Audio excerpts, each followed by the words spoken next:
Hello guys, welcome to new video. അപ്പോൾ നിങ്ങൾ തംബ്നെയിലിൽ ഇപ്പോൾ കണ്ടിട്ടുണ്ടായിരിക്കും നമ്മുടെ പുതിയ ചോദ്യങ്ങൾ എന്ന് പറഞ്ഞിട്ട്. ഇപ്പോൾ കഴിഞ്ഞ തവണ നിങ്ങളുടെ ക്രിസ്മസ് പരീക്ഷയ്ക്ക് ഇത്തവണ നിങ്ങൾക്ക് ചോദിച്ചിട്ടുള്ള ക്വസ്റ്റ്യനാണ് ഇൻവെസ്റ്റ്മെൻറ്റ് മൾട്ടിപ്ലയറും അതുമായിട്ട് ബന്ധപ്പെട്ട ചോദ്യങ്ങൾ. സാധാരണ നിങ്ങൾക്ക് ഈ പറഞ്ഞ ക്വസ്റ്റ്യൻസ് വരുന്ന സമയത്ത് ഒരു സ്റ്റാൻഡേർഡ് ലെവൽ ചോദ്യമല്ല, സിമ്പിൾ ലെവലിൽ ചോദ്യം ഉണ്ടാവുക. പക്ഷേ നമ്മുടെ എക്സാമിൻ്റെ പാറ്റേൺ മാറി അഥവാ സ്റ്റൈല് മാറി എന്ന് സൂചിപ്പിക്കാൻ വേണ്ടിയിട്ടാണ് എന്ത് ചെയ്തത്, നിങ്ങളുടെ ഇക്കഴിഞ്ഞ മോഡൽ എക്സാമിന് ഇൻവെസ്റ്റ്മെൻറ്റ് മൾട്ടിപ്ലയറൊക്കെ വെച്ചിട്ട് 4 മാർക്കല്ല 5 മാർക്കിന് തന്നെ ചോദ്യം ചോദിക്കും. അപ്പോൾ നിങ്ങളൊരു കാര്യം മനസ്സിലാക്കുക, നമ്മുടെ ക്രിസ്മസ് എക്സാം മുതലുള്ളത് നിങ്ങൾക്കൊരു സൂചന തരുന്നത് നമ്മുടെ മോഡൽ എക്സാമും പബ്ലിക് എക്സാമും ഒക്കെ എന്തായിരിക്കും, ഇനി സ്റ്റാൻഡേർഡ് ലെവൽ എക്സാം മാത്രം നമ്മൾ പ്രതീക്ഷിച്ചാൽ മതി. അപ്പോൾ അതിന് വേണ്ടി നമ്മളിപ്പോൾ തന്നെ പ്രിപ്പയർ ചെയ്ത് തുടങ്ങുകയാണ്. നമ്മുടെ ഈ പുതിയ ചോദ്യം എങ്ങനെയാണ് ചെയ്യേണ്ടത് ഞാൻ പറഞ്ഞുതരാം.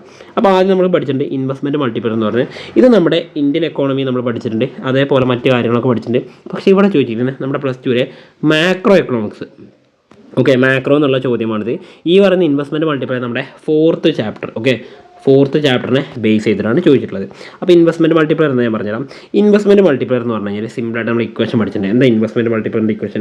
നമുക്കറിയാം, ഈ പറഞ്ഞിരിക്കുന്ന ΔY/ΔI = എന്താ വരുന്നത്, നമ്മൾ കെ എന്ന് പറഞ്ഞിട്ടുണ്ട് അല്ലേ. കെ എന്ന് പറഞ്ഞു കഴിഞ്ഞാൽ ഇൻവെസ്റ്റ്മെൻറ്റ് മൾട്ടിപ്ലയർ എന്ന് പറഞ്ഞു. അപ്പോൾ എന്താണ് ഈ സംഗതി എന്ന് വെച്ചാൽ പറഞ്ഞുതരാം. എ പെർസെൻറ്റേജ് ചേഞ്ച്, അല്ലെങ്കിൽ എന്താ പറയുക, it measures how A change in investment affect the economy. എന്ന് വെച്ച് കഴിഞ്ഞാൽ ഇൻവെസ്റ്റ്മെൻറ്റിൽ ചേഞ്ച് വരുമ്പോൾ എങ്ങനെയാണ് നമ്മുടെ മൊത്തം എക്കോണമിയെ അത് ബാധിക്കുന്നത്, അല്ലെങ്കിൽ ഇൻവെസ്റ്റ്മെൻറ്റ് ചേഞ്ച് ഉണ്ടാവും അതെങ്ങനെയാണ് നമ്മുടെ മൊത്തം എക്കോണമിയിലെ ആഗ്രിഗേറ്റ് ഇൻകത്തെയും അതുപോലെ നമ്മുടെ മൊത്തം എക്കോണമിയെ ബാധിക്കുന്നത്. അപ്പോൾ ചുരുക്കി പറഞ്ഞു കഴിഞ്ഞാൽ ഇൻവെസ്റ്റ്മെൻറ്റ് ചേഞ്ച് ഉണ്ടാവും നമ്മുടെ ദേശീയ വരുമാനത്തിൽ എന്തൊക്കെ മാറ്റങ്ങൾ വരും എന്നുള്ള കാര്യം നോക്കുന്നതിനാണ് ഇൻവെസ്റ്റ്മെൻറ്റ് മൾട്ടിപ്ലയർ എന്ന് പറയുന്നത്. ഇനി അതിൻ്റെ മലയാളത്തിലാണെങ്കിൽ നിക്ഷേപത്തിലെ മാറ്റങ്ങൾ സമ്പദ് വ്യവസ്ഥയും ആകെ നിക്ഷേപത്തെയും എങ്ങനെ ബാധിക്കുന്നു. നോക്കിയേ, നമ്മൾ പറയുന്നത് നിക്ഷേപത്തിലെ മാറ്റങ്ങൾ സമ്പദ് വ്യവസ്ഥയും അതുപോലെ ആകെ വരുമാനം, നമ്മുടെ എക്കോണമിയിലെ മൊത്തം വരുമാനം ആഗ്രിഗേറ്റ് ഇൻകത്തെയും എങ്ങനെ ബാധിക്കുന്നതെന്ന് അളക്കുന്ന സാമ്പത്തിക ആശയത്തിന് നമ്മൾ എന്താ പറയുക, നിക്ഷേപ ഗുണിതം എന്ന് പറയാറുള്ളത്. അപ്പോൾ ഇത് കണ്ടുപിടിക്കാനുള്ള ഇക്വേഷൻ നമ്മൾ പഠിച്ചിട്ടുണ്ട്. എന്താണ് ഇക്വേഷൻ? വേറെ ഒന്നുമല്ല, ഇൻവെസ്റ്റ്മെൻറ്റ് മൾട്ടിപ്ലയർ എന്ന് പറയുമ്പോൾ നമ്മൾ സാധാരണ സൂചിപ്പിക്കാറുള്ളത് കെ എന്നാണ്. കെ എന്ന് പറഞ്ഞാൽ എന്താണ്, ഇൻവെസ്റ്റ്മെൻറ്റ് മൾട്ടിപ്ലയർ ആണ് കേട്ടോ. അപ്പോൾ ഇൻവെസ്റ്റ്മെൻറ്റ് മൾട്ടിപ്ലയർ കണ്ടുപിടിക്കാനുള്ള ഇക്വേഷൻ നമ്മൾ പഠിച്ചിട്ടുണ്ട്. വേറെ ഒന്നുമല്ല, കെ = ΔY/ΔI ആണ് ചെയ്യേണ്ടത്. ആൻഡ് ΔY/ΔI എന്ന് പറഞ്ഞാൽ എന്തിന് തുല്യമാണ്? 1/1 - MPCക്ക് തുല്യമാണ് അല്ലേ. അപ്പോൾ ഇതാണ് അൾട്ടിമേറ്റ്ലി നമ്മുടെ ഇൻവെസ്റ്റ്മെൻറ്റ് മൾട്ടിപ്ലയറിൻ്റെ ഇക്വേഷൻ എന്ന് പറഞ്ഞത്.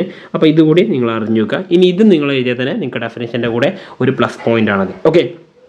നെക്സ്റ്റ് നമ്മുടെ ചോദ്യത്തിൻ്റെ രണ്ടാമത്തെ ഭാഗം എന്ന് പറയുന്നത് നോക്കിക്കോളൂ.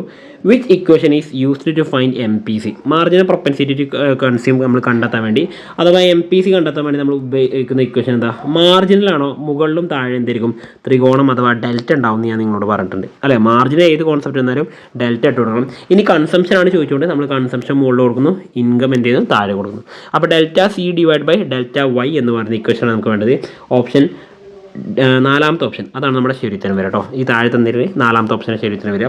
ഇനി MPCയുടെ വാല്യൂ 0.5 ആണെങ്കിൽ മൾട്ടിപ്ലയർ കണ്ടുപിടിക്കാനാണ്.